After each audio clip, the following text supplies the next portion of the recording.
Une partie interactive prévue pour vous, une partie interactive probablement prévue avec nos invités, mais par la suite avec vous tous. Je suis certaine que vous aurez beaucoup de questions parce qu'on a des invités de choix aujourd'hui pour venir partager avec nous leur expérience sur les salles de pilotage. Je vous remercie à tous les trois d'avoir accepté cette invitation. Laissez-moi vous présenter, c'est comme on dit, mon plaisir. Alors, débutons avec Mme Barbir, Caroline Barbir, qui est la PDG actuellement du Centre intégré de santé et services sociaux de Laval. Mme Barbir a une longue feuille de route. Elle a fait plusieurs choses extrêmement intéressantes dans son parcours. Je vais vous nommer peut-être certains éléments qui sont intéressants et dans ses plus récentes expériences. Elle a été la directrice générale du C3S de Laval depuis 2012, avant la fusion, bien avant. Elle a été aussi directrice générale du Centre hospitalier de Lanaudière, ainsi que de plusieurs établissements, notamment les centres de santé et de services sociaux du nord de Lanaudière et de Pierre-Boucher. Mme Barbir est aussi titulaire d'une maîtrise en administration de la santé et elle est aussi chargée de formation clinique à l'université. Merci beaucoup d'être avec nous. Alors, je poursuis avec Mme Sonia Bélanger. Sonia Bélanger est présidente directrice générale du Centre intégré d'universitaires de santé et de services sociaux du centre-est de l'île de Montréal. Non. Centre-sud. Centre-sud. On ne se retrouve pas non plus. Ça change tout le temps. Mais je faisais plus la face parce que la carte est tellement longue, de toute façon, on ne se rend pas jusqu'à la fin. Avec les titres à rallonge particulièrement grands. Madame Bélanger, merci beaucoup d'être ici. Un CV aussi extrêmement intéressant. Plus de 18 ans maintenant dans le secteur de la santé. Il y a eu d'autres expériences avant qui sont marquantes aussi au sein de votre CV, mais je vais juste parler un peu des expériences en santé. Vous avez été directrice générale adjointe au Centre de santé et services sociaux de Jardin-Roussillon de 2006 à 2010, directrice générale du C3S Cœur de l'Île de 2010 à 2012 et aussi du C3S Sud-Ouest Verdun de 2012 jusqu'à la fusion. Et Mme Bélanger est titulaire d'un baccalauréat en sciences infirmières et d'une maîtrise en administration de la santé, tout comme vous d'ailleurs. Finalement, et non le moindre, notre troisième joueur aujourd'hui, Denis Bouchard, qui est président-directeur général de l'Institut universitaire de cardio et de pneumo de Québec. Il est titulaire d'un baccalauréat et d'un diplôme de deuxième cycle en sciences infirmières. M. Bouchard a acquis une très solide formation en gestion, puis une expérience en gestion, en étant directeur général du Centre de santé et de services sociaux de Portneuf et par la suite, directeur général adjoint des affaires universitaires et cliniques au C3S de la Vieille Capitale jusqu'en 2012, avant de prendre la direction du Centre de pneumocardio. Alors, merci à tous les trois d'être ici. Je vais débuter, en fait, en posant une question d'abord à Mme Bélanger. Ils se sont obstinés en passant pour savoir qui prendrait les questions en premier. Hein, il y avait tous quelque chose à dire. Alors, je vais aussi leur permettre le droit de réplique, vous comprendrez bien. Alors, comment l'implantation des salles de pilotage se fait chez vous? Où on en est rendu? Peut être nominative aussi par rapport à des directions, mais j'aimerais savoir où est-ce qu'on est rendu et comment vous maîtrisez ça de niveau qualitatif. Comment vous qualifiez ça? Bien, peut-être je vais débuter en rappelant qu'en 2011-2012, j'ai eu le privilège de suivre une formation avec Denis à l'UQTR. Et puis, je pense que cette formation-là a été un élément déclencheur dans ma vision du déploiement et de la participation de modèles d'amélioration intégrée. Par la suite, je suis partie comme DG au C3S Sud-Ouest Verdun. Puis souvenez-vous, à l'époque, en 2012, il y avait des établissements qui avaient été sélectionnés par le ministère pour expérimenter les approches Lean. Alors, j'ai eu la chance aussi, dans ma carrière, de bénéficier, là aussi, d'un encadrement assez important. Et puis, de la formation à TEDACare, entre autres, avec Sylvain Landry. On a eu l'occasion de rencontrer John Toussaint, qui est un gourou du Lean en santé. Et donc, dans le fond, pourquoi je commence comme ça? C'est pour vous dire que tout ce qu'on a entendu tantôt, c'est extraordinaire, mais il faut faire des efforts pour s'apprivoiser à ces concepts, il faut apprendre, il faut lire, il faut être exposé à des leaders qui croient à ces approches-là. Alors, je commence mon intervention dans ce sens-là. Et peut-être vous rappeler qu'en 2015, avec la loi 10, on est passé, nous, à la fusion de 11 établissements, avec un regroupement de 15 000 employés, un budget de 1,5 milliard de dollars, et j'étais déjà en mode expérimentation ligne du côté C3S Sud-Ouest Verton. Il y avait un autre établissement avec lequel on se fusionnait, qui était dans le ligne, qui était le Centre Jeunesse. C'est vrai. Alors, on a dit, pendant la tumulte de la première année, où on a mis en place une structure organisationnelle, on s'est doté d'un conseil d'administration, on ne voulait pas perdre l'expertise des gens qu'on avait formés depuis 2 ans ou 3 ans, ceinture verte, ceinture noire. On ne voulait pas perdre nos projets lignes. Alors, on a conservé, pendant qu'on réorganisait durant la première année, nos agents d'amélioration, nos agents lignes. Puis on a dit, on va continuer les projets lignes en cours, puis on va en trouver d'autres en cours de route, le temps de s'organiser. Alors, un message important, c'est important d'avoir des gens qui s'occupent des projets lignes, qui soient formés à ça et puis qu'on puisse les soutenir. Donc, on a gardé, nous, dans notre établissement, un bureau de projet puis un bureau ligne. Là, je fais la différence entre les deux. Vous voyez que ce n'est pas intégré, mais c'était quand même important au moment de la fusion qu'on garde ces 2 éléments-là. J'étais consciente qu'on devait mobiliser une équipe, 15 000 employés qui se retrouvent dans 144 installations. C'est pas évident. Et ma crainte comme PDG, c'était d'être à l'extérieur de la boîte, à l'extérieur de la bâtisse, d'être loin du terrain.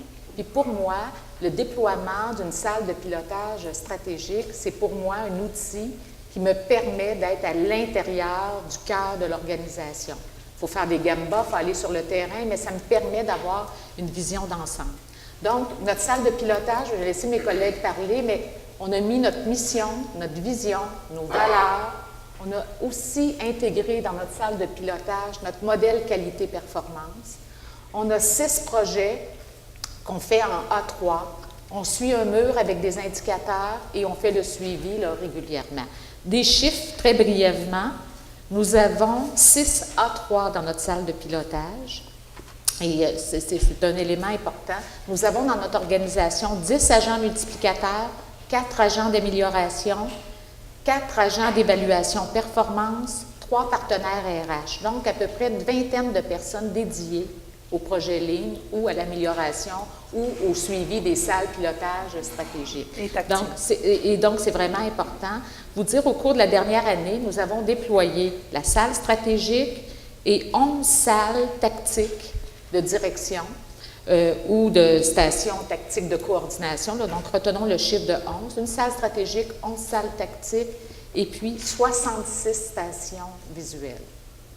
Et puis, avec ça, c'est énorme, on a seulement 15 de notre objectif d'atteint. Parce qu'à 144 installations, les stations visuelles, c'est un nombre important, plus de 500. Alors, donc, vous voyez quand même, alors, on est très content de ça. Je vais aussi vous donner un dernier chiffre, puis je laisse après. Simplement mentionner qu'au cours de la dernière année, il y a de l'intérêt pour cette méthode-là. Il y a eu une centaine de personnes de l'interne, par les directeurs adjoints et les cadres, là, qui sont venus visiter la salle stratégique.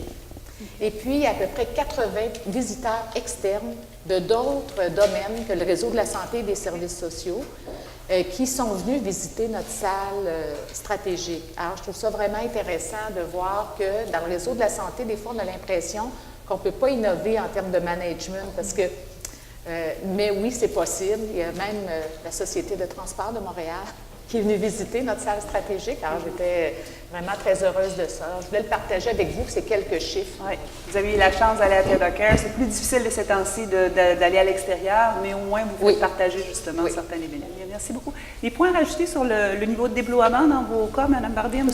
Bouchard? Je peux peut-être. Nous, on est un établissement complètement différent. oui. On est un établissement non fusionné. Un site, un hôpital. Excusez, il est en vie.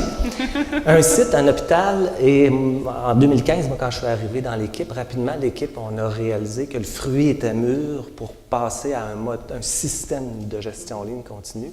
À ce moment-là, il y avait 63 projets Kaizen qui avaient été réalisés. Là, il fallait passer d'un mode où on fait des projets lignes à un mode où on a une gestion ligne en continu. Et la façon dont on a procédé, un projet Kaizen valorise le bottom-up, valorise la participation des équipes pour la résolution de problèmes. Donc, on s'est dit, bien, pourquoi pas transformer notre système de gestion, mais en partant de la base. Donc, j'ai mandaté 45 cadres qui avaient des ceintures vertes, sans en parler à mon comité de direction, pour leur demander, bien, proposez-moi un système de gestion qui va répondre au principe d'amélioration continue. Vous êtes les experts, vous êtes nos ceintures vertes, vous avez fait des projets. Donc, c'est comme ça, nous, que c'est venu de la base. Les cadres ont proposé au comité de direction un système de gestion avec une salle de pilotage stratégique, évidemment, et tous les agendas standards, etc. Et c'est comme ça. Donc, parce que notre conférencier a parlé beaucoup de culture. On peut mettre les outils en place, mais si on veut transformer une culture ou faire naître une nouvelle culture, donc cette façon de faire a permis chez nous d'accélérer l'implantation de ce système de gestion-là parce que c'est venu de nos gestionnaires, c'est venu de... Là, je pourrais en dire encore beaucoup, mais je vais laisser la parole à Mme Barbet, je sais que c'est pas mal installé chez vous. On pourra peut-être parler un petit peu des noms, mais je vais tout de suite vous embrayer sur une autre question qui certainement va aider un peu tout le monde. Comment on organise ça, l'animation d'une salle de pilotage? Comment on fait ça à titre de DG? À qui? Est-ce qu'on la confie? Est-ce qu'il y a des rôles et responsabilités qui sont importantes? Dans le fond, on est tous un peu curieux. Qui fait quoi? Puis comment vous vous êtes senti la première fois aussi là, devant ça? Oui, alors moi aussi, je suis une graduée de Denis. Alors quand j'ai commencé à animer notre salle de pilotage, j'étais une ceinture jaune très pâle. Hein? C'était presque encore blanc. Et Denis m'a dit, quand je te verrai animer ta salle de pilotage, je te donnerai ta ceinture verte en pilote d'animation de salle que j'ai eue. Alors, j'étais très, très, très intimidée. Hein? J'avais pris tous les cours de Denis.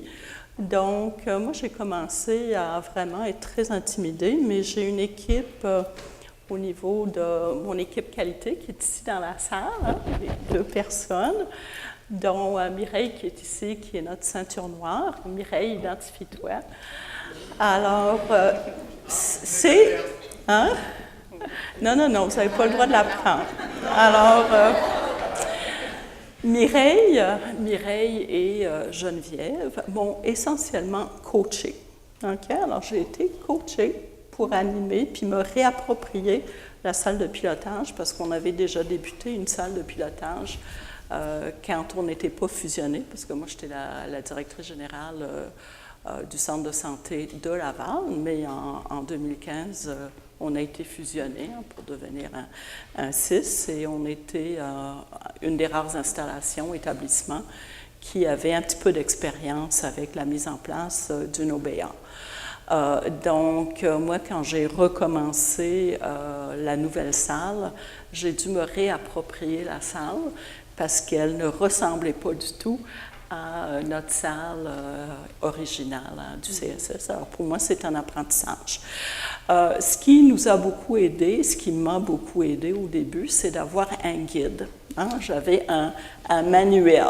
Je leur ai demandé de me faire un manuel pour me dire qu'est-ce que je devais faire devant chaque mur. Donc, il y avait un standard. Un standard. Oui. Alors, je savais que le mur 1, je devais poser telle question, mur 2, pour être capable de m'approprier ça. Et Denis Lagacé et Sylvain sont venus m'observer. Puis, ils ont dit, Caroline, il est temps que tu démocratises le leadership de la salle. Wow! Alors ça veut dire que chacun des directeurs passe et lead la salle. Et ça fait depuis 1 an qu'on a démocratisé la salle. Donc, le how-to manual que l'équipe a fait est utilisé par les directeurs. Et les directeurs, pour la première fois, sont préparés par Geneviève, Mireille et l'équipe. Hein? Alors, ils ont un coaching quelques jours avant. Et c'est sûr que tous les directeurs savent à l'avance qu'on va faire l'animation de la salle de pilotage, donc arrivent préparés. Donc, je dirais que ça, c'est un grand succès parce que ce qui m'a le plus impressionné, c'est comment mes directeurs ont fait ça mieux que moi. D'abord, ils sont meilleurs que moi. Mais ce qui m'a le plus surpris, c'est l'appropriation que les directeurs de soutien administratif ont fait. Hein, parce que nous, notre salle est vraiment focusée sur le clinique. Hein, parce que notre core business, c'est de donner des soins et des services à la clientèle. Alors, on n'a pas du tout des indicateurs, des KPI en lien avec des indicateurs administratifs, à part l'assurance salaire, puis quelques petites affaires qui sont suivies et qu'on a l'obligation de suivre. Et ce qui m'a impressionné, c'est à quel point les directeurs administratifs ont bien animé la salle de pilotage. Et vraiment, là, ça m'a agréablement surpris.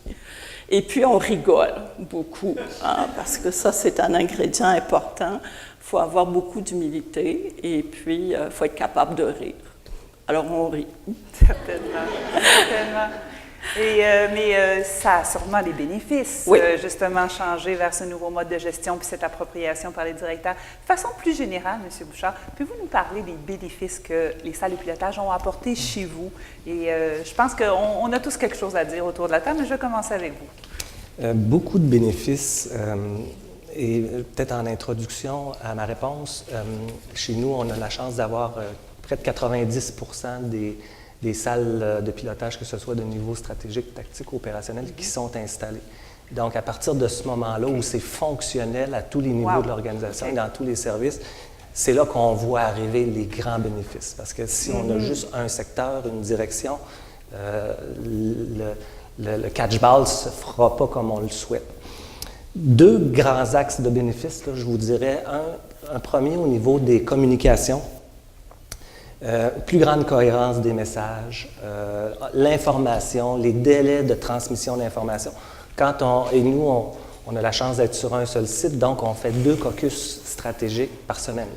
Ça, c'est un gros avantage. Un gros avantage parce qu'on est tous ensemble. 2 caucus stratégiques par semaine et on inclut les adjoints au directeur et les directeurs adjoints dans nos caucus stratégiques du comité de direction. Donc, le caucus du mardi, je suis certain que le mercredi en fin de journée ou au plus tard le jeudi matin, si on a de l'information à faire descendre, ça va être rendu dans toutes les stations visuelles de l'organisation. Et si on a besoin d'un retour, à ce moment-là, le caucus suivant qui est le jeudi ou le mardi, le retour va être... Donc, la transmission de l'information est rendue extrêmement rapide. On a aussi une meilleure qualité de diffusion de l'information. Deuxième grand axe de bénéfices, de gains, c'est au niveau des comportements de gestion. On a une transformation importante des comportements, autant au niveau stratégique qu'au niveau tactique et opérationnel. Une meilleure mobilisation organisationnelle pour la résolution de problèmes. Je pourrais nommer plein d'exemples sur des problèmes qui sont montés et il y a une mobilisation organisationnelle qui est très efficace. Est-ce que vous avez démocratisé, comme Mme Barbier, l'animation? Oui, en fait, on a commencé à démocratiser. Est-ce que ça a un impact sur cet enjeu-là?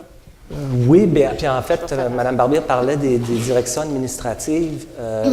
Quand je parle des comportements de gestion, les directions administratives se sont appropriées une imputabilité dans la résolution de problèmes, même si c'est des problèmes purement cliniques. Il y a une imputabilité collective en caucus, en salle de pilotage et là, on a une participation active des directions administratives dans la résolution des problématiques. Donc, je vous dirais, les communications, les comportements de gestion, plus grande imputabilité, résolution de problèmes beaucoup plus rapide. Je vois Mme Bélanger hocher de la tête. J'aimerais ajouter quelque chose. Ça. En fait, moi, je ne suis pas démocratique. OK. Ça va venir. Je regarde mon équipe qui est là. En fait, c'est une farce que je veux faire parce que j'ai pas, depuis 1 an, 14 mois environ, c'est moi qui anime la salle de pilotage. Je tenais à le faire parce qu'on a eu quand même des changements au sein de l'équipe de direction. 11 missions, des directeurs qui ne sont pas dans les mêmes lieux physiques que moi, qui sont partout à Montréal. Alors, je voulais m'approprier comme il faut ce leadership-là. C'est pas le même contexte, mais il y a une participation extraordinaire. Je vais quand même le mentionner. Mon équipe est là, il y a des ceintures noires, mais je ne dirai pas qui a une ceinture noire parce que je ne voudrais pas que vous veniez me les voler. Mais j'ai Jocelyne, Didier, puis Marie-Claude qui sont là. Et puis, simplement vous mentionner que quand on anime la salle de pilotage, on le fait lors d'un comité de direction et ça nous demande 1 heure de préparation. Alors, avant chaque séance du comité de direction, je m'assois avec Jocelyne, avec mon directeur qualité-performance, mon PDGA. On regarde les indicateurs du dernier mois, on regarde l'évolution des A3, on a reçu d'autres informations, on traite cela et on décide ce qu'on va traiter lors de l'animation. L'animation ne dure jamais plus de 30 minutes. Je pense que c'est important aussi de le mentionner. On le fait debout. C'est un autre élément. Ça a l'air banal de dire ça, mais de faire lever une équipe de direction et de se promener d'un mur à l'autre, c'est aussi un défi. Ça change les comportements. Mais je remercie Jocelyne qui est là parce que il faut être bien préparé quand on fait une animation. La prochaine année, un de mes objectifs, c'est de le décentraliser. Okay. Mais je vais le faire avec les PDGA et avec les 2 DGA dans un premier temps. C'est ma façon là, de travailler parce que les directeurs, j'en ai 18, 19, là, ont aussi leur salle tactique et animent, eux, leur salle tactique. Okay? Et plusieurs directeurs m'ont dit, bien, ça nous aide de voir quand tu animes. Ça nous aide à animer.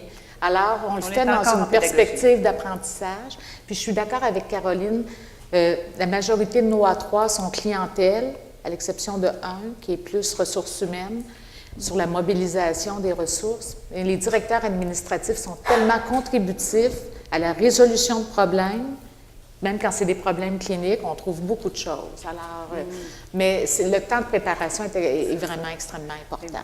Caroline avait des choses à rajouter là-dessus. Moi, je voudrais rajouter que ça nous a permis de passer d'un modèle de justification de la non-atteinte de cible. Moi, ça fait 40 ans que je suis dans le réseau. Et on dirait qu'on a une culture de justification de pourquoi on n'arrive pas à atteindre une cible ou un standard donné. Il y a toutes les explications, là, je les connais toutes par cœur, je les ai entendues 100 fois chaque. Et je dirais que ma plus grande difficulté quand on était devant le mur des indicateurs, c'était vraiment d'amener les personnes à arrêter de me donner toutes les explications de pourquoi on n'a pas atteint. Puis c'est Denis qui m'a aidé à faire ça, parce qu'il faut être capable de centrer la discussion sur quels sont les obstacles qui nous empêchent et comment on va les surmonter. Et ça fait aussi, ça nous sort un petit peu ça nous rentre dans une culture aussi de non-blâme. Okay? Parce que quand on est toujours en train de se justifier, c'est qu'on se sent un petit peu blâmé. Donc, ce changement d'animation-là a amené aussi, je pense, une transformation aussi chez vos cadres. Oui, absolument. Alors, ça change toute la dynamique de la salle quand on se consacre sur quels sont les obstacles et quelles sont les solutions qu'on peut essayer d'imaginer mettre en place. Alors ça, pour moi, ça a été un grand déclic. Alors, je remercie Denis et Sylvain parce que vous étiez tout le temps dans la salle en même temps chez nous. Et ça, je dirais que ça a été, mon Dieu, mon plus grand obstacle, c'était de surmonter cet obstacle de justification. C'est le fun, c'est intéressant. Monsieur Bouchard, ça a transformé aussi la dynamique, la salle de pilotage, puis la façon dont les cadres fonctionnent ou opèrent. Qu'est-ce que ça a fait dans votre établissement? En fait, la dynamique au comité de direction, comme je disais, les comportements ont changé, se sont modifiés par une culture qui s'installe. Puis je dis une culture qui s'installe parce qu'on ne transforme pas une culture. On en fait jaillir une autre qui va faire étouffer la culture qui n'était pas... mais on est passé aussi je le souligne, d'une culture où on identifie les pistes d'amélioration plutôt qu'on blâme ou on se justifie. Chez nous aussi, ça a créé cet effet-là qui qui est très important. Puis moi aussi, j'ai mon fan club. J'ai ma DGA, Isabelle, puis ma DRH, Joanne, qui sont là et qui sont mes remplaçants. Donc, vous prêchez tous en territoire conquis, là, si je comprends. Un fan club de Québec, là, c'est intéressant. Mais tout ça pour dire qu'au niveau de la dynamique, et je vous dirais que, comme je disais tout à l'heure, quand on a senti, parce que c'est sur un an, évidemment, que les stations visuelles se sont implantées avec de l'accompagnement pour chacune des équipes dans l'ensemble de l'organisation. Puis là, on sent une accélération là, de la culture qui se développe en étant déployée là, dans l'ensemble de l'organisation. Donc, et là, c'est comme si ça prend un effet exponentiel là, sur l'ensemble des gains qu'on a nommés puis qu'on est capable d'aller chercher là, dans la résolution de problèmes. J'ai 2 grandes questions à vous poser, là, puis je vais les poser un peu d'entrée de jeu, puis après ça, je vous laisserai moduler les réponses que vous voulez donner là-dessus, parce qu'il y avait tellement à dire lorsqu'on a fait notre conversation. Première question qui nous préoccupe tous un peu, c'est comment on fait l'articulation entre la salle stratégique puis les salles tactiques? Comment ce jeu de catch-ball-là, et avec les salles aussi opérationnelles? Donc ça, c'est une question, je pense, qui nous tarabiscote tous un peu dans le réseau de la santé puis aussi ailleurs, parce que c'est quelque chose de fondamental. Puis l'autre question aussi, c'est, on est tous juniors un peu dans l'animation des salles. Quels sont vos conseils? Alors, je vais commencer avec la première, la question du catch-ball et de la coordination. Est-ce que Madame Bélanger, vous voulez partir avec ça? Bien, oui. C'est une question qui est quand même complexe. Nous avons intégré, dans le fond, la démarche en lien avec le cycle de gestion annuel. Okay. Ça, donc, je pense que c'est important. On voulait partir concrètement. Là, il faut voir qu'on est une organisation qui est nouvelle, hein, qui a 2 ans. Et on est parti avec le plan stratégique ministériel. Parce que vous savez que maintenant, je vais le dire pour le conférencier, au Québec, nous avons un seul plan stratégique pour l'ensemble des établissements de santé, avec chacun des indicateurs précis.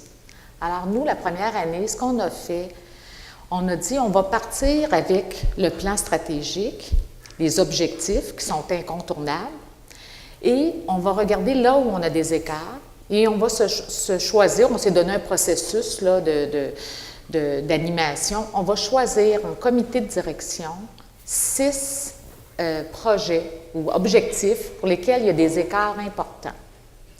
Alors, ce sont sur les objectifs pour lesquels on avait des écarts qu'on a décidé de faire des A3. Les 6 directions concernées, bien, on fait les A3 avec leurs équipes, etc., ont monté leur salle tactique et ils suivent des projets qui nous ramènent, puis on suit les indicateurs en salle tactique. Les stations visuelles peuvent suivre certaines modalités, certains indicateurs. C'est comme ça que ça se fait. Ce n'est pas parfaitement intégré, je ne vais quand même pas donner cette impression-là, parce qu'on est encore dans un processus, je dirais, top-down, mais c'est quand même pas mauvais de le partir top-down, oui. Mais on est à l'étape, parce qu'en faisant des Kaizen, des Gamba, en faisant des 5S, en faisant différentes choses avec les équipes, on est en train de développer cette culture de la confiance aussi entre les cadres et entre nos employés. Et ce qu'il va falloir, c'est plus aller vers la résolution de problèmes qui vient des équipes. C'est ça le souhait, ensuite, en plus avec la conférence qu'on a eue cet après-midi. Mais nous, pour le partir, je pense que c'est un élément qui est quand même fondamental, qui est incontournable, on l'a parti à enligner sur le plan stratégique. Et puis, de toute façon, c'était des incontournables. Et je peux vous dire que pour les 6 à 3 qu'on a identifiés comme prioritaires, les 6 ont presque atteint leur objectif. Il faut dire que c'est des objectifs qui étaient extrêmement complexes. Avez-vous commencé? Okay. Oh, je m'excuse. Oui. Avez-vous fait la même démarche? Exactement la même avec chose. Les 6 ministères? Avec les 6 ministériels, avec l'entente de gestion et d'imputabilité, hein, parce qu'on signe comme PDG avec le ministère une entente de gestion et d'imputabilité. On a aussi ratissé toutes nos obligations légales, hein? Donc qu'on devait rencontrer. Puis, mais essentiellement, c'est le même processus. Je dirais que notre plus grande expérience d'apprentissage a été dans la priorisation du menu de l'année ou des 18 prochains mois, hein, parce qu'on a des centaines et des centaines d'objectifs à atteindre. Donc, c'était comment faire le choix de ce sur quoi on allait mettre l'emphase avec l'équipe de gestion dans notre système de gestion. Et ça nous a pris à peu près 2 ou 3 cycles pour ramener ça à une capacité d'exécution raisonnable qui tenait compte justement des personnes en place et du temps qu'ils pouvaient consacrer à la réalisation du travail. Donc ça, pour nous, ça a été un grand apprentissage. On le recommence parce qu'il faut toujours reprioriser et refocuser en fonction de ce qu'on est capable de réaliser, parce que sinon, ça aboutit à rien. Alors, nous, on a mis beaucoup d'emphase là-dessus. Le temps file, puis on voudrait réserver du temps pour vos questions, mais si je vous embrayais sur les bons trucs, qu'est-ce que vous pouvez partager avec nous autres pour qu'on devienne les meilleurs animateurs? Les do's and don'ts, là. Est-ce qu'il y a quelque chose que vous voudriez partager avec nous, M. Bouchard? Bien, la confiance, hein, et moi je dirais, en fait, on s'est enligné aussi, nous, sur les cibles ministérielles, mais sur les 8 priorités organisationnelles. Et je pense qu'il faut donner un sens. Il faut que nos équipes terrain, si on veut travailler tous sur le vrai nord, il faut qu'ils voient le sens de ce qu'on fait. Puis, pour dire quelque chose, une DMS à l'urgence, ça ne dit rien à préposer à la mission externe, puis ça ne dit rien à l'infirmière. Comment on démocratise? On démocratise, on identifie les éléments d'amélioration et on les met au bon niveau pour motiver les gens à atteindre des cibles qui leur parlent, qui sont de leur quotidien. Comment je dirais à l'infirmière à l'urgence, avec la DMS de 12 heures à l'urgence, ça va me dire, mais la durée entre la demande d'admission et l'attribution du lit, là, ça va. Donc, devenir des traducteurs aussi. Donc, des traducteurs, de mettre les responsabilités au bon niveau et de déléguer les responsabilités et la confiance aux acteurs des différents niveaux pour qu'on soit en mode d'amélioration continue. Puis ça, c'est une culture à changer parce que quand tu pars d'une culture très top-down, de donner le contrôle à d'autres niveaux dans l'organisation et de faire confiance, bien, c'est un travail à faire, mais je peux vous confirmer qu'on y arrive, puis on peut y arriver. Madame Bélanger, votre type numéro 1, là, votre première... Mais en fait, moi, je dirais, dans le fond, je pense pas qu'on puisse donner des conseils, mais je pense qu'il faut que ça soit concret, il faut plonger. On n'est jamais prêt à 100 %. Fait qu'il faut y aller, il faut se préparer, il faut avoir une équipe. On a des agents, tantôt je l'ai dit, des agents qualité qui sont pairés avec des directions, des agents ressources humaines aussi chez nous qui sont pairés avec des directions. Ces gens-là sont très précieux pour aider. Des gestionnaires de projet aussi. Il faut de la méthode. Il y a un coût à implanter ça. Le coût, c'est en fonction des budgets qu'on a chacun, mais il faut avoir une volonté ferme de l'implanter, puis il faut donc dédier des ressources pour ça.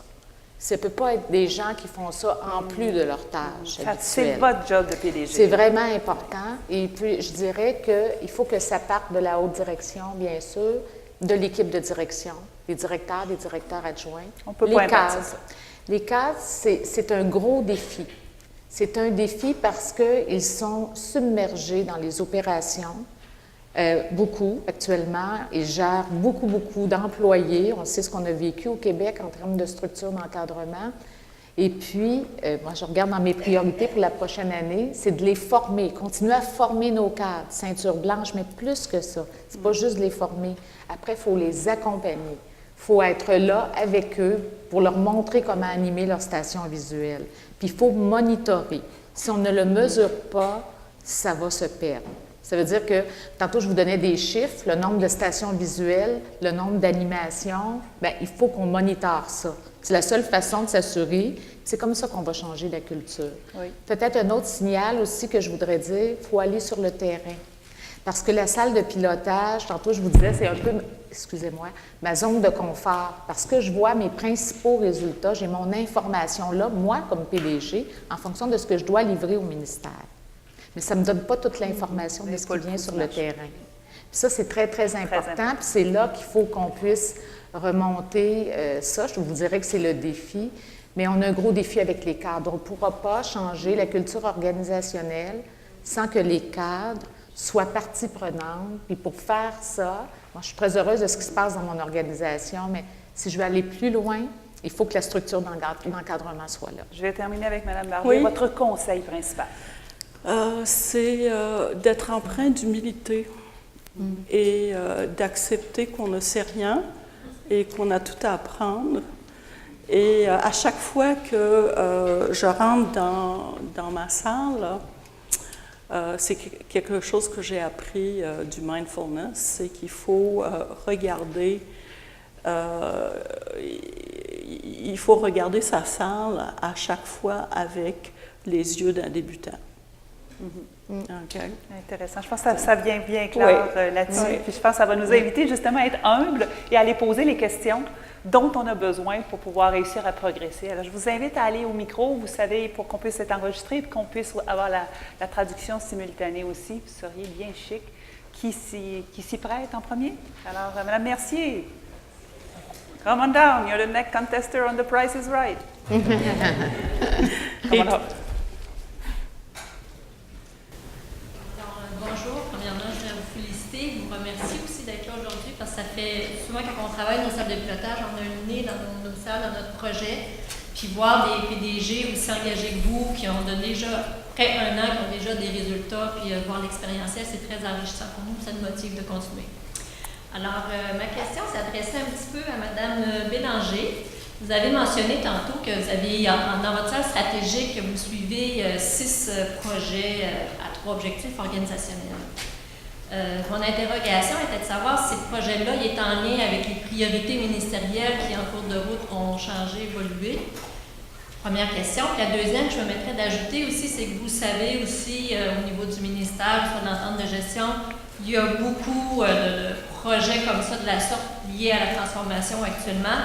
Alors, comment vous les gérez s'ils ne sont pas dans votre salle stratégique? Est-ce que c'est juste au niveau tactique ou vous avez décidé de mettre un haut et vous allez les attaquer un peu plus tard? Oui, mais c'est une excellente question. Nous avons actuellement dans notre organisation près d'une centaine de projets.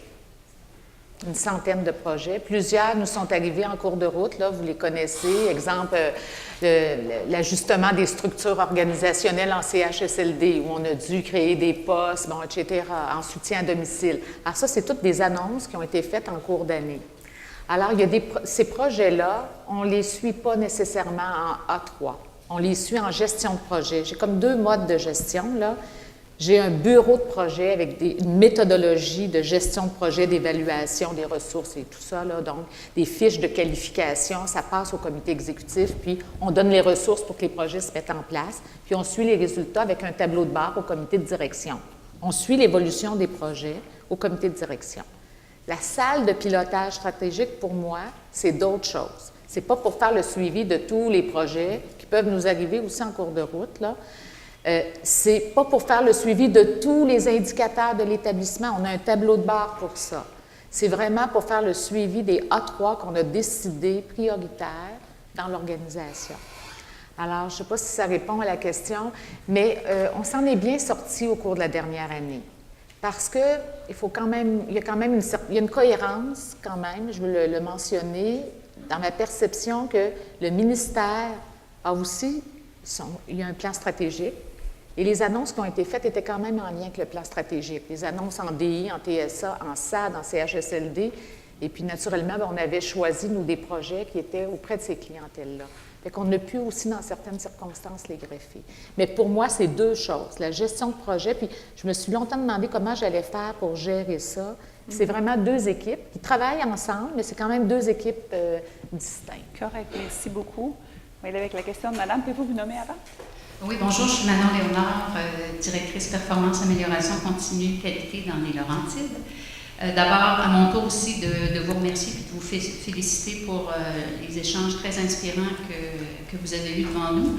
Et la question qui me vient, un des défis que nous, on a rencontrés, puis dans le fond, ma question, c'est de savoir si vous avez aussi rencontré ce défi-là et si oui, comment vous avez trouvé des contre-mesures ou des stratégies pour y faire face. Je ne sais pas si vous utilisez la dimension réponse-action, donc le mur ajusté. Donc, dans la salle stratégique, on a trouvé que l'identification d'un obstacle de niveau de salle stratégique n'est pas facile parce qu'on est habitué à ce que des obstacles, c'est souvent quelque chose d'un petit peu plus concret. Là, on se retrouve embêté entre le tactique, l'opérationnel, puis comment on garde le bon niveau d'information à la bonne place. Fait que je me demandais si vous avez des conseils à nous donner, un de vous trois ou les trois, sur une stratégie pour bien identifier un obstacle du niveau d'une salle de pilotage stratégique. Moi, j'aime beaucoup cette question-là parce que je me la pose. Oh, OK. Alors, on y va en premier avec M. Bouchard? Vas-y, Denis. Peut-être. Je me défile. C'est ça. Ça nous laisse plus le temps pour y penser. Nous, on a formé nos cadres, évidemment, là, sur l'animation d'une salle de pilotage, station visuelle. Puis ce qu'on leur a dit, quand un problème, un obstacle est nommé, puis moi, on essaie le plus possible que ça vienne de la base, hein, parce que les vrais problèmes sont à la base. Puis quand un obstacle est nommé, le cadre se dit, est-ce que je suis le seul concerné dans mon unité de soins? Si, exemple, si oui, je vais le mettre sur ma salle de pilotage, je vais travailler avec mon équipe, on va se mettre en mode de solution, action, puis on va régler le problème. Si la réponse, probablement pas, je vais le monter à ma station visuelle tactique. Je vais le monter à mon directeur. On a eu tel problème sur l'unité de soins. Le directeur va se dire, je suis la seule direction concernée? Probablement pas. Je vais le monter à la salle de pilotage du comité de direction, puis là, on va le traiter à ce niveau-là. Exemple, c'est un exemple banal, qui n'est pas banal au quotidien de nos gens, de nos clientèles. Un préposé dit sur une unité de soins, on manque toujours de chaises roulantes. Dans un hôpital où il passe 120 000 personnes par année, ça prend des chaises roulantes.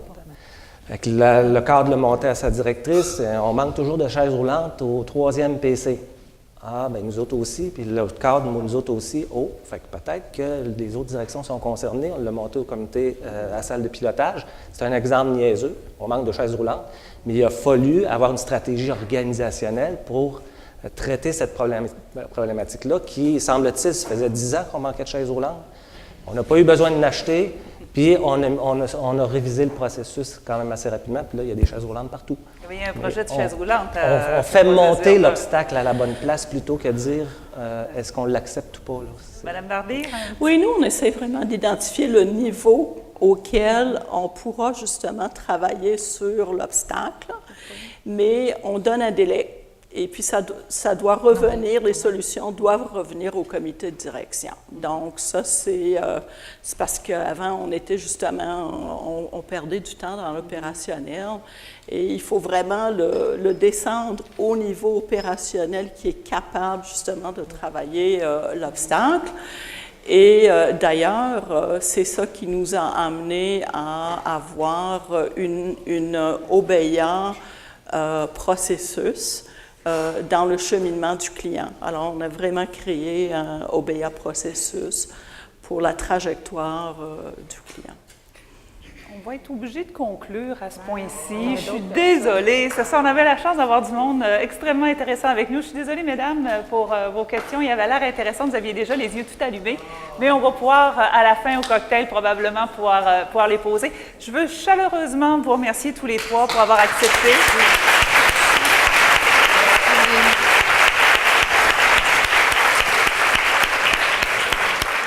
Vous avez été à l'image du Lean, généreux et aussi très humble dans vos réponses. Merci beaucoup. Alors, on va passer maintenant à la prochaine étape de notre journée. C'est Julie Mercier. Madame Mercier de Chaudière-Appalaches. Je n'ai pas votre carte d'affaires sous les yeux, mais je suppose que ça aussi, c'est un titre très long. Je vais vous laisser vous installer. On va changer les micros, puis on va vous installer. Bonjour tout le monde. Alors, je m'appelle Julie Mercier, je suis directrice adjointe à la DQEPE du CIS de Chaudière-Appalaches.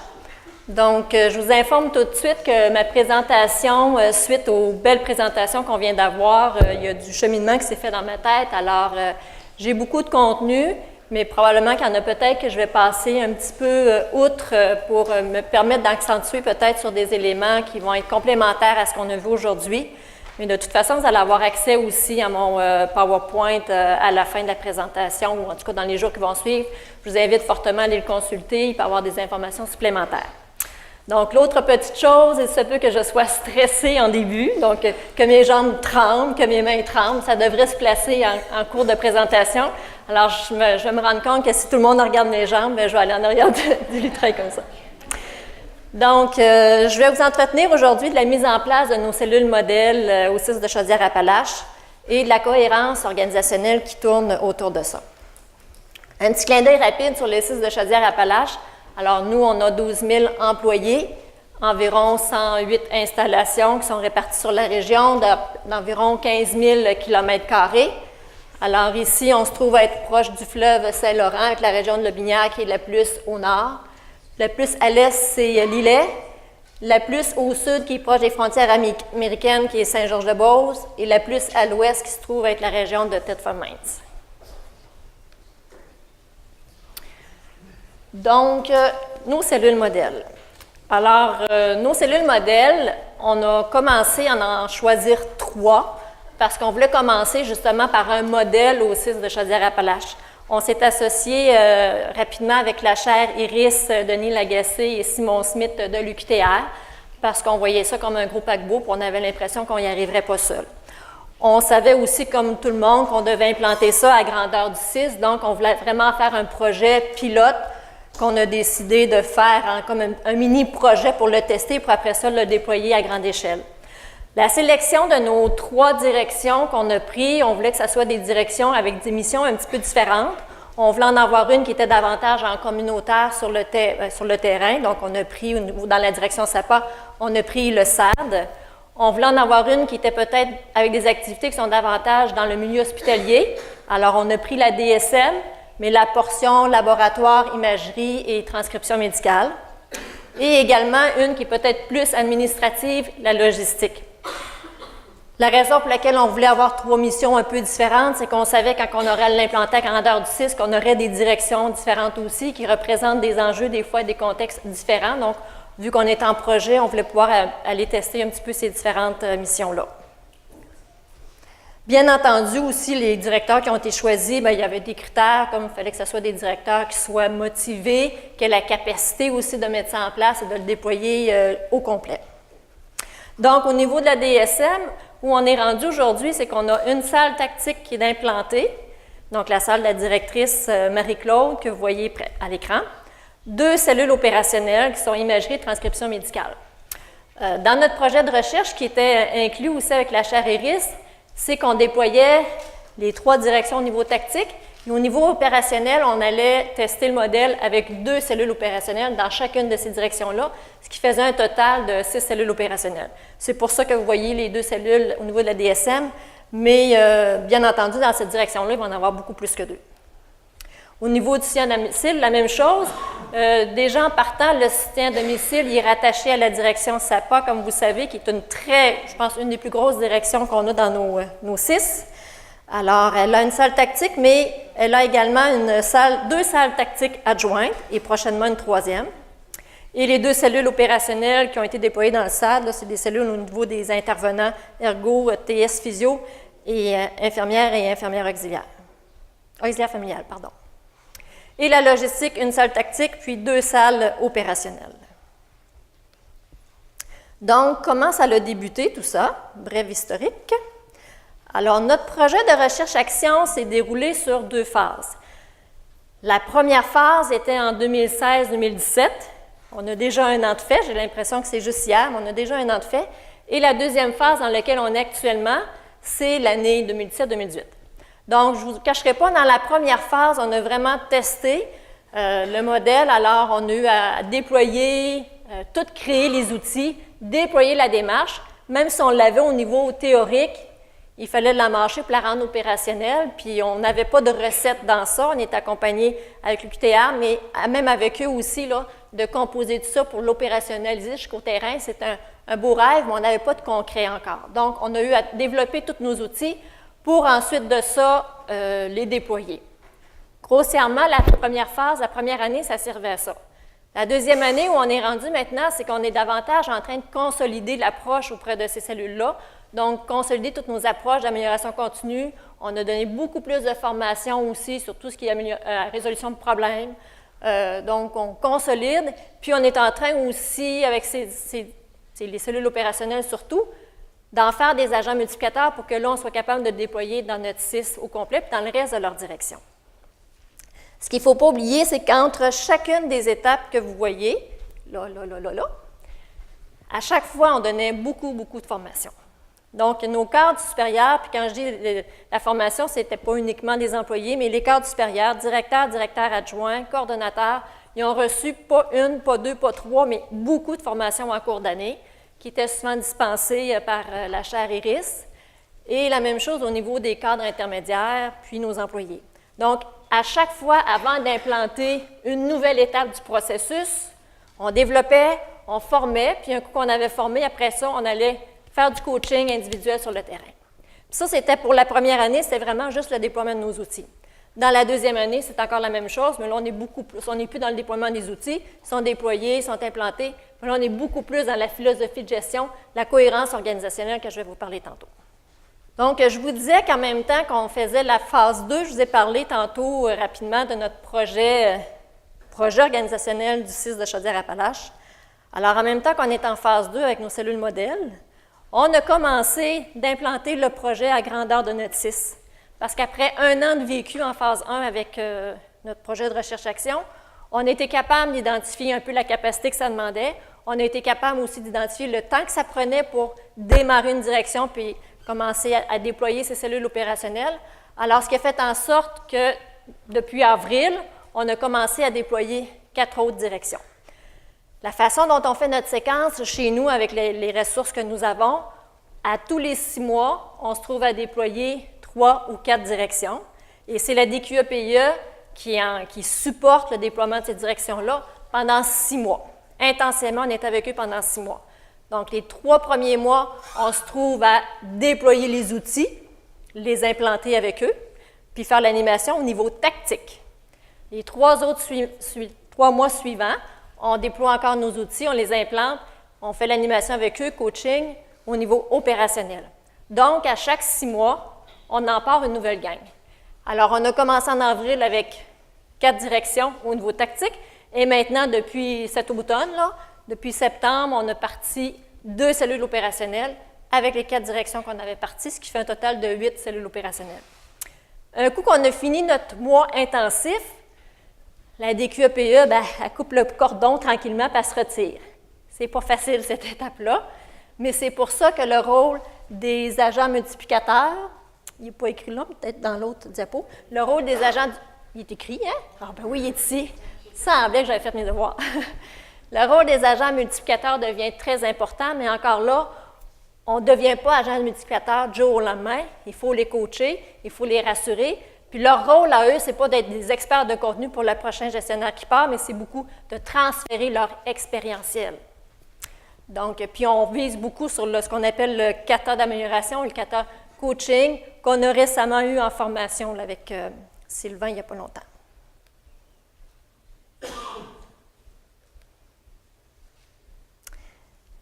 Je vais passer à l'autre petit bout au niveau de la cohérence organisationnelle. De toute façon, vous allez avoir l'occasion de poser des questions par rapport à la mécanisme de ce que j'ai mis en place si j'ai oublié des choses. Alors, notre cohérence organisationnelle, bien, pourquoi la cohérence organisationnelle? Nos précédents présentateurs en ont parlé à différentes occasions. Ça nous permet de donner un sens, puis d'orienter, dans le fond, nos décisions et les actions qui vont être entreprises. Je vous dirais, les salles de pilotage, comme vous savez, c'est un amalgame d'outils et d'approches. Mais ce qui donne vraiment la puissance à l'utilisation de ces outils-là, c'est vraiment toute la philosophie qui va autour de ça. On en parle depuis le début de l'après-midi, donc je ne vous apprends rien, mais chez nous, on l'a vécu, puis on le vit encore. On n'est pas à 100%, on est loin même du 100%, mais on vise à être meilleur. Puis depuis 1 an, on voit déjà une nette différence au niveau du comité de direction. On est loin encore d'être rendu aux belles expériences qu'on a entendues tantôt, mais c'est encourageant de voir que c'est possible de s'y rendre. Et puis, on s'améliore tout le temps. Mais ce qui a fait en sorte ça, c'est beaucoup notre cohérence organisationnelle. Donc, avoir juste eu la première phase, de savoir comment utiliser les outils, de les mettre sur le mur, mettre les indicateurs, tout ça, là, ça va vraiment au-delà pour qu'on puisse atteindre une performance. C'est ce qu'on est en train de vivre actuellement. Donc, ici, vous voyez nos 5 piliers, je vous dirais, de notre cohérence organisationnelle. Alors, il y a la philosophie de gestion, l'amélioration continue, la culture de sécurité, puis l'usager partenaire. Tous ces éléments de cohérence-là, on a été capable de les intégrer à même notre système de gestion de la performance. Donc, au niveau de la philosophie de gestion, comme vous savez, chez nous, c'est les 3 comportements qu'on recherche chez nos leaders, c'est-à-dire que ce soit des leaders mobilisateurs, qui soient aussi des leaders qui sont capables de développer les connaissances des employés, et aussi des leaders responsables, c'est-à-dire capables de délégation, mais d'amener une imputabilité face à cette délégation-là. Vous savez, les gestionnaires, la façon dont ils perçoivent la performance versus la façon dont la performance organisationnelle est perçue, ou même versus la façon dont leurs employés le perçoivent, va avoir un grand impact sur les comportements qu'ils vont avoir. Donc, nous, on voulait s'assurer que c'était bien compris, et quand on déploie les salles de pilotage, on s'assure qu'ils ont la formation en lien avec la philosophie de gestion pour que tout le monde ait le même langage commun puis qu'ils s'approprient les mêmes concepts. Au niveau de l'amélioration continue, je vous dirais que l'amélioration continue, c'est vraiment le moteur de nos salles de pilotage. L'amélioration continue, on attend de la faire vraiment au quotidien. Ça ne passe pas juste par les projets, ça ne passe pas juste par des kaizen, mais ça passe vraiment par une approche au quotidien, de petits pas à petits pas. Ce n'est pas juste des indicateurs non plus de performance. L'amélioration continue, nous, on l'intègre beaucoup au niveau des katas. Donc, à chaque fois qu'on fait une avancée sur quelque chose, on regarde qu'est-ce que j'ai appris de ça. Puis ça s'utilise très facilement quand on est en statutaire, soit avec nos employés ou encore dans des caucus opérationnels. Toujours le même genre de questions. Bien, gang, il est arrivé ça, pourquoi que c'est arrivé ça, vers où on tend, puis où on voudrait aller la semaine prochaine, ce serait quoi notre cible. Ça, c'est du concret. Et les gestionnaires, quand on utilise ce mode-là nous-mêmes auprès d'eux dans nos statutaires, quand ils se retrouvent après ça en caucus opérationnel, ils vont avoir tendance à s'approprier les mêmes comportements dans leur caucus opérationnel. Et là, on parle d'amélioration continue au quotidien, sans nécessairement faire des gros projets. Je vous dirais, au niveau de notre culture de sécurité, qui est proprement la gestion des risques, encore une fois, il y a un lien qui est très, très tissé avec les salles de pilotage. Quand je parlais aussi de cohérence organisationnelle tantôt, ce qu'on veut éviter chez nous, puis je suis pas mal certain que c'est pas mal partout chez vous comme ça aussi, on veut éviter de dire que le système de gestion des risques, c'est un système. L'agrément, c'est un autre système. Après ça, la philosophie, c'est une autre philosophie de gestion, c'est un autre système. Les salles de pilotage, c'est un autre système. Chez nous, on veut que ça soit cohérent et intégrer tout ça.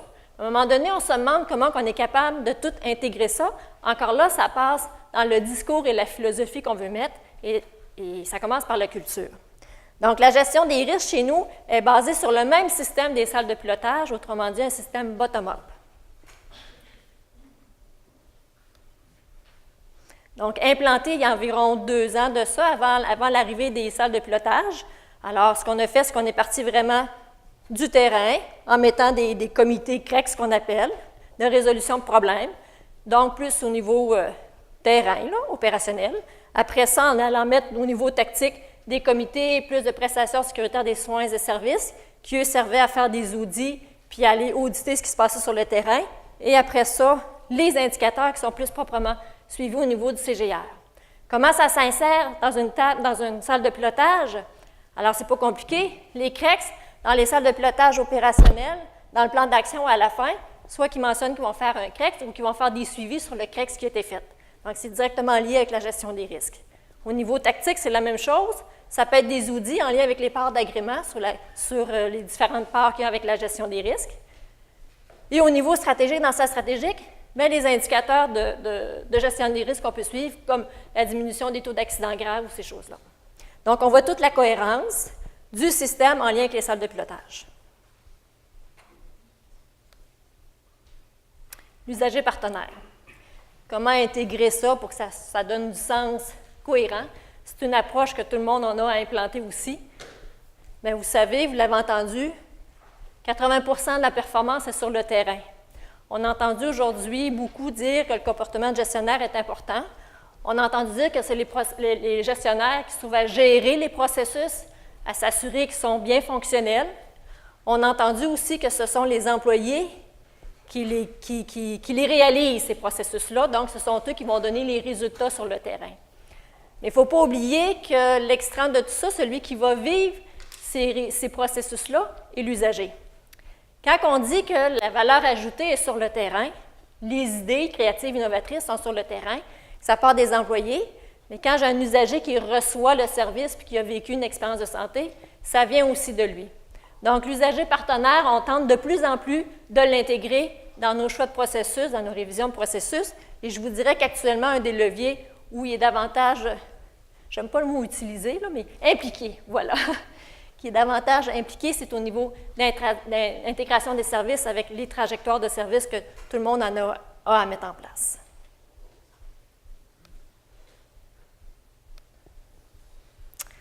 Alors, je reviendrai sur maintenant nos leçons apprises. Je vais commencer par les bons coups. Toujours plus flatteur pour nous autres. Donc, assurément, un des bons coups, ça a été d'être accompagné. Quand on s'est lancé là-dedans puis qu'on a vu qu'on avait une formation qui était donnée à l'ensemble des directeurs pour mettre en place la fameuse salle stratégique, une formation d'une journée, qu'on servirait de bord chez nous, puis qu'on avait très peu ou pratiquement pas d'expertise dans ça, on s'est dit comment qu'on va faire pour y arriver à grande échelle. Donc, c'est là qu'on a tenté, qu'on a essayé de charmer l'UQTR. On n'a pas été si pire parce que ça a fonctionné, mais d'être accompagné avec eux, là, ça a été vraiment très avantageux. Donc, ce que ça nous a permis, c'est ça nous a permis de mieux planifier notre projet organisationnel, comme je disais tantôt, l'essayer à petits pas avant de le déployer à grande échelle. Ça nous a permis aussi de mieux planifier et de s'ajuster à la gestion du changement. Il ne faut pas oublier que dans ce projet-là, on est en étroite relation avec la DRHCAJ au niveau des communications, mais aussi au niveau de tout ce qui est gestion du changement. Quand je parle communication, c'est certain que c'est important d'avoir journal interne, des textes, tout ça. Et à cet effet-là, ceux qui sont intéressés, à la fin, en tout cas, je pourrais vous le montrer, on a développé un coffre à outils pour nos gestionnaires, pour chacun d'entre eux qui se partent à une salle de pilotage. Toute notre philosophie est dans ça, puis on l'utilise beaucoup. Mais ce que je voulais dire au niveau des communications, c'est que ça ne reste pas juste dans les textes, dans les écrits, c'est beaucoup dans les comportements, comme je parlais tantôt, d'avoir l'attitude puis le comportement du gestionnaire. Donc, avec le projet de recherche-action avec l'UQTR, ça nous a permis de cheminer dans ça. Ça nous a permis de comprendre c'est quoi l'amélioration continue au quotidien. On en fait depuis des années de l'amélioration continue. Quand on parle d'agrément, c'est de l'amélioration continue. La gestion des risques, tout est d'amélioration continue. Mais quand on en parle d'en faire au quotidien comme des katas d'amélioration, là, ça prend une autre façon de le vivre, puis on est moins habitué à ça. Donc, ça nous a permis ça. Ça nous a permis aussi d'avoir notre fameuse cohérence organisationnelle tantôt, parce que quand on a commencé à implanter ça, c'était comme pas encore une autre affaire. Bien, comment arriver pour pas que ça fasse une autre affaire alors qu'on parle que c'est quelque chose d'organisationnel? Bien, c'est en réussissant justement de faire une logique avec tous nos différents piliers qu'on a pour les intégrer à même les salles de pilotage. Consolidation des acquis. Donc, ça va de soi. On est rendu dans la phase de consolidation des acquis. Alors, ça nous a permis cela. Ça nous a permis aussi de développer en T. Puis là, oui, j'entends le avec raison. Quand on a parti le projet de recherche-action, nous autres, on se disait, on implante toutes nos directions. Puis on se faisait des conseillers. Non, il faut implanter, on a 18 directions, il faut implanter nos 18 directions. Comment qu'on va faire pour animer la salle stratégique? Si le PDG n'est pas capable d'avoir l'input des directeurs, puis tout ça. Puis tous les directeurs voulaient avoir leur salle tactique aussi. On nous conseillait fortement, selon les meilleures pratiques, d'y aller en T. Moi, je fais le T à l'envers, mais c'est vrai qu'il est comme ça. Moi, je fais le T à l'envers en disant je pars de la direction, je descends, après ça, je déploie dans la même direction au niveau opérationnel. Mais ceci étant dit, on le fait en T, on le fait en T et on est loin de le regretter aujourd'hui. La tactique, c'est complexe, mais quand on arrive dans l'opérationnel, on est direct dans les opérations et ça va très vite. Je pense que c'est Monsieur Bouchard qui mentionnait ça tantôt aussi, que sur le terrain, plus que tu t'en vas vite sur le terrain, plus que ça pousse, puis plus que ça donne des résultats sur le dessus. C'est ce que j'ai interprété de votre discours. Et nous, quand on est arrivé au niveau des cellules opérationnelles, ça a été très vite. J'ai d'ailleurs, moi aussi, j'ai mon petit fan, qui est moins gros, mais j'ai Luc Pelletier, qui fait partie d'un de nos cellules opérationnelles qu'on appelle le Club des 6 chez nous. Alors, quand il a fait sa première animation de sa salle tactique, il l'a fait avec ses employés, mais direct, suite après sa première animation, les employés y ont tassé et ont dit « C'est notre salle, c'est nous qui anime. » Et nous, à la DQEPE, on ne se serait jamais attendu ça.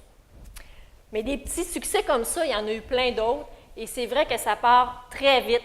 Quand on arrive sur le terrain, là, c'est fou comme ça va vite, puis ils sont déjà en train de vouloir en déployer d'autres. Donc, le développement en T, il a sa place, et quand on dit 80 de la performance est sur le terrain, bien, plus vite on va arriver sur le terrain, plus vite que ça va remonter en haut. Les défis. Au niveau des défis, alors l'expérimentation. C'est très stimulant que de développer en même temps qu'on le fait.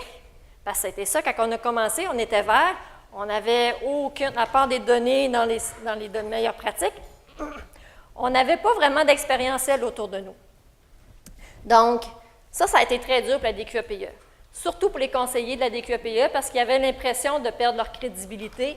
Le fait que de se former en même temps qu'on formait les autres, il n'y avait pas leur expertise, et ça, ils ont trouvé ça très dur par rapport à ça. La notion de proximité aussi qui n'est pas évidente. C'était une des questions, mais on a été coupé dans le temps tantôt, mais une des questions, je pensais justement à vous qui avez 144 installations. Nous, on vit ça aussi. À un moment donné, c'est un système, comme vous savez, qui prône le présentiel. Mais nos gestionnaires ne peuvent pas être partout en même temps, puis c'est vrai qu'il faut démocratiser, mais ce n'est pas évident. Ça demeure un défi. Alors, il faut être capable de s'ajuster dans notre modèle pour être quand même souple dans ça et éventuellement peut-être aller avec du virtuel. Culture de performance et philosophie de gestion, on l'a mentionné aussi, le mot culture veut dire plusieurs années. Donc, c'est un pas à la fois. Puis, ce n'est pas juste encore là, juste la communication dans les journaux internes, mais c'est beaucoup au niveau du comportement. Donc, ça reste un défi parce qu'il faut toujours garder la constance, toujours en parler. Et le degré de performance, bien, je vous disais tantôt qu'après un an, il y a une nette amélioration au niveau de notre maturité. Mais on mentionnait aussi plus tôt, dans notre déploiement, nous, on prévoit de se faire des audits sur la démarche pour s'auto-évaluer, pour toujours s'améliorer. Et ça m'amène à vous parler des enjeux. J'ai vu tantôt qu'il me restait 5 minutes. Donc là, il m'en reste moins. Mais vous les connaissez. Le contexte de transformation. Et non seulement le contexte de transformation, mais la rapidité de cette transformation-là est un enjeu considérable pour nous. On sent que les gens sont essoufflés. Pas qu'ils n'ont pas le goût, la motivation, mais ils sont vraiment essoufflés. Puis ajouter à ça, en plus, ce n'est pas dans une installation, mais c'est dans 108 installations. Comment y arriver? Donc, c'est pour ça que c'est encourageant d'entendre des expériences ici, de voir qu'ils sont rendus encore plus loin que nous. On se dit, bien, coudonc, c'est possible, vraiment, c'est pas juste un rêve, mais il peut être réalisé. Et les fameuses stations virtuelles et présentielles. Nous, on n'aura pas le choix d'y aller pas en binôme, en tout cas en modèle, 2 modèles, là. Mais c'est de savoir dans ça, pour ne pas se perdre non plus. On ne veut pas que le virtuel vienne remplacer le présentiel pour tout ce qu'on a parlé de la dynamisme tantôt, puis de résolution de problèmes en équipe, tout ça, que le virtuel va peut-être venir tuer s'il n'est pas bien alimenté, s'il n'est pas bien fait. Mais on n'a pas le choix non plus d'y aller en virtuel à un moment donné parce que le fait des distances, elles vont dans une grande région, puis ça limite et ça vient à un moment donné être un obstacle, puis ça fait que les gens peuvent ne pas embarquer s'il n'y a pas cette notion-là. Calcul de capacité, on n'y est pas arrivé encore. Je ne sais pas si vous avez la recette, mais ça m'amène à vous dire tout de suite ce qui serait à refaire. Alors, ça serait de développer davantage, si c'était à refaire, pardon, on développerait davantage les connaissances de nos conseillers cadres de la DQEPE pour qu'ils se sentent moins, dépourvus, c'est un bon mot. Ensuite de ça, on expérimenterait justement différents modèles de calcul de capacité. Quand on s'est parti dans ça, on s'est dit la première chose, c'est quoi vos indicateurs de performance, c'est quoi, vous devez faire un calcul de capacité, savoir combien vous avez de projets chez vous, tout ça. On est parti d'un modèle, puis on l'a mis à grandeur du 6, ce modèle-là. Puis là, bien, ça n'a pas marché, ça ne reflète pas notre réalité, tout ça. Alors, ce qu'on aurait, si c'était à refaire, probablement qu'on testerait différents modèles auprès de différentes directions, puis après ça, repartir sur quelque chose qui fait peut-être plus de sens. Également, si c'était à refaire, bien, on développerait le mécanisme virtuel en même temps qu'on fait le présentiel. Et là, il faut faire bien attention aux mots que je dis. On développerait. On ne l'implanterait pas tout de suite, mais on ne le déploierait pas tout de suite. Mais on le développerait à l'avance pour que quand les directions sont un peu plus avancées dans le déploiement et que ça devient un frein, un mur pour eux autres de passer dans le présentiel, on aurait déjà un modèle à leur proposer. Là, ce qui est arrivé, c'est qu'on a attendu parce qu'on disait la bonne pratique, c'est présentiel, il faut aller vers ça. Et ce qui est arrivé, c'est à travers nos cellules modèles, bien, il y en a qui ont commencé tranquillement à développer du virtuel. Là, ça fait différents modèles, puis là, il faut qu'on reprenne ça pour harmoniser le tout ça. Mais on n'aura pas le choix d'avoir du virtuel, on en est conscient. Et bien entendu, je terminerai là-dessus en vous disant qu'il faut idéalement former au préalable des gestionnaires en ligne, puis les former avant qu'ils aient leur cellule opérationnelle. Chez nous, là, c'est rendu, tout le monde veut sa salle opérationnelle. Toutes les directions, ils ont hâte d'avoir leur salle tactique, ils nous poussent après. Et dès qu'on part une salle opérationnelle, il y a tout de suite le gestionnaire s'inscrit tout de suite à une ceinture verte ligne, mais à un moment donné, ça en fait beaucoup. Alors, ce qu'on recommande, c'est qu'il y ait la formation avant de se rendre au déploiement. Et je terminerai là-dessus en disant, n'ayez pas peur de prendre votre envol, de faire vivre la cohérence, ainsi de faire de l'amélioration continue un engagement quotidien.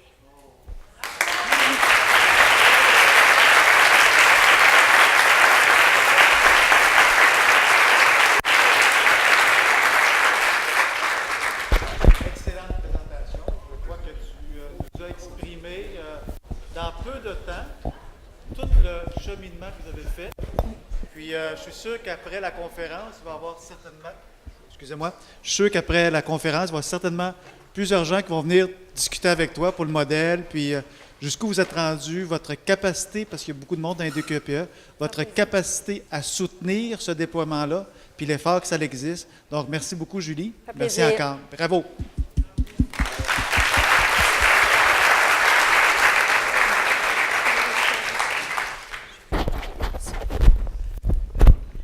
Merci beaucoup, Julie. On n'a pas le temps de prendre de questions, mais Julie reste avec nous pour le cocktail, donc on aura l'occasion d'échanger. On veut prendre les quelques minutes qui nous restent pour demander à Sam de faire quelques réflexions sur ses apprentissages des derniers jours, parce qu'il a visité plusieurs d'entre vous et entendu Julie et nos PDG. So Sam, I have a couple of questions for you. I would like you to reflect on what you've heard and what you've seen over the last couple of days visiting some OBEAs at the strategic, tactical, and operational level. And we have about 10 minutes to do so. So one reflection. No, half a reflection. First question, perhaps you can answer in a couple of minutes. What have you observed that you could qualify as bon coup? Okay, so my first word in French today is bon coup. I pick it up really quick. So, the celebrations, the things that I saw that were going really good. First of all, the leaders that moderated the different OBEA, they were passionate. At every level, they were passionate. They were passionate about what they were doing, and they were passionate about the purpose. They were also passionate about some other things that weren't necessarily in the OBEA. Maybe I'll talk on that a little bit later too. But the one thing I can really say is they were very passionate, and you got good leaders starting up the OBEA process, and the journey is well underway. And on beaucoup, on bon coup. The fact that you are celebrating your successes moving forward. I saw some really good approaches to that today, some very inventive, creative approaches to that. When you celebrate, turn that celebration into a story. Because a big part of our lean journey that we overlook so much is the part we call yokoten, or yokotenkai, which means to fold out sideways. In Japanese culture, that is quite elaborate. It is We share stories, we don't share facts. If there are facts in the story, that's great. So remember, as your team celebrate, don't stop there. We want the team that achieved that celebration to share their celebration with others in order to gain the advantages of a learning organization. And if we've learned something, Hansei, if we've learned and we tell how we tell that story, then we'll all lift together, right? So don't underestimate the power of a good story. When you celebrate, don't celebrate alone, right? Thank you. Very interesting point. To build on what you just said, what could be improved? And I would like to hear you, especially about stabilization. You've made reference to the Toyota House and the foundations and so on. And this is something we've heard you talk about today and yesterday also, visiting those Obeya. So there's an old sensei trick that where we would go out to the gemba, the floor, or the field. And you look and you have the sensei, and all of a sudden he's gone. And you go over and you walk over there. The sensei, come back with me. And he's over there and he's talking to somebody and he says, "What makes a good day for you?" And then you tell me everything that makes a good day for you. And then he says, "Are you having a good day?" And so the answer between the first question and the second question is a matter of stability, isn't it? The gap is problems, right?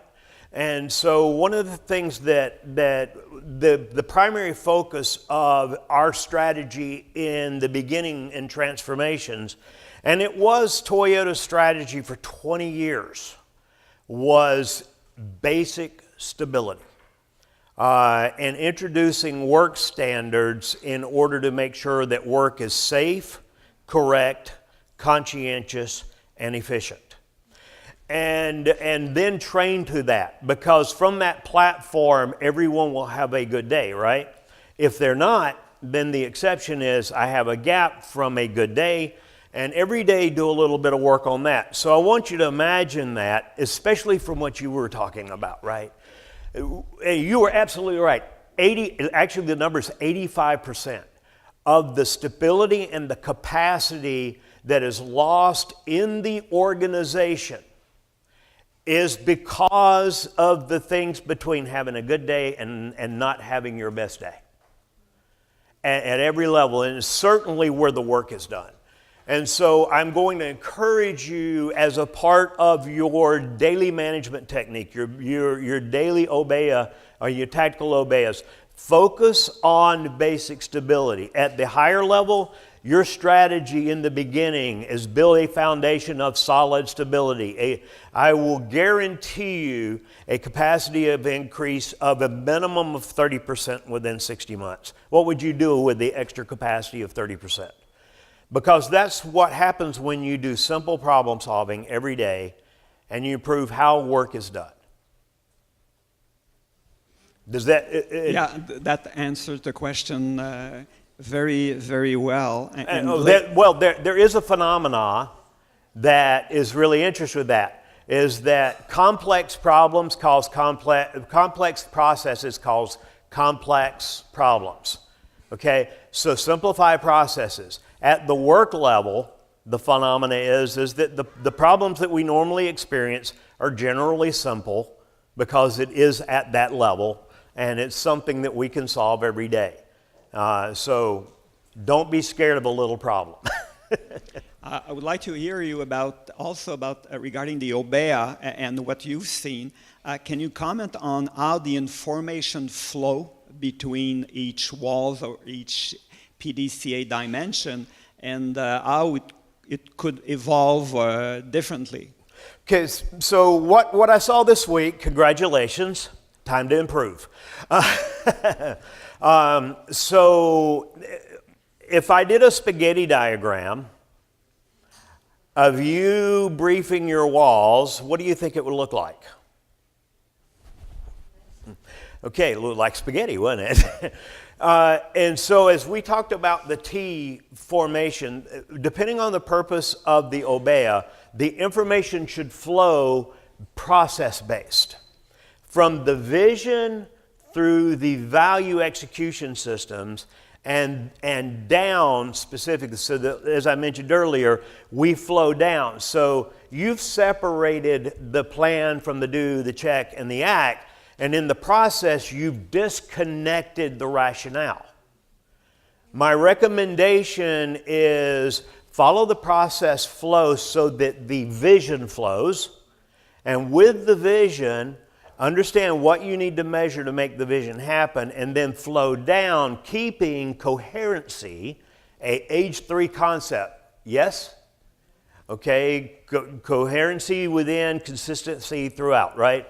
And flow down from your target to your understanding of where you're at, where you need to be, where you want to go, where you're at, and the actions to get you there. So keep coherency and flow down. It's a funnel.